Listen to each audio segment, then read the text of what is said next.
Shimmer અને ગ્લિટરમાં શું ફેર હોય છે? ઓકે, ડિફરન્સ જો શિમર અને ગ્લિટર બે એક જ છે.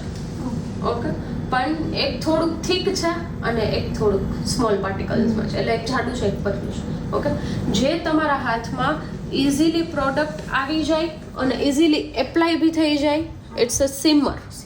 આને લગાવવા માટે એડ ઓન કોઈ વસ્તુની જરૂર નથી, કોઈ પ્રોડક્ટની નીડ નથી, તો છે એ શિમર. ઓકે, એના પાર્ટિકલ્સ એકદમ પતલા, નાના અને સ્મૂધ હશે. ઓકે, પણ જે પ્રોડક્ટ તમારા હાથમાં આવી તો જાય છે પણ એપ્લિકેશન નથી થતું ઇઝીલી, કાં તો ફોલ થશે કાં એની પ્લેસ ઉપરથી નીકળી જશે. જો બીજી પ્લેસ પર આવી ગયું. ઓકે, તો એ છે ગ્લિટર્સ. તો એના પાર્ટિકલ્સ કેવા હશે? લૂઝ. ઓકે, નોન સ્ટીકી, એકદમ ડ્રાય ફોર્મમાં હશે. આ થોડું સ્ટીકી હશે, ક્રીમી બેઝ હશે. ઓકે, પણ આ કેવું હશે? Loose, non sticky. તો આને એપ્લિકેશન માટે આપણે શું જોઈએ? પ્રોપર એની પ્રોડક્ટ. એપ્લિકેશન માટેની પ્રોડક્ટ જોઈએ કે શું એડ ઓન કરીને આપણે એને અપ્લાય કરી શકીએ. ઓકે,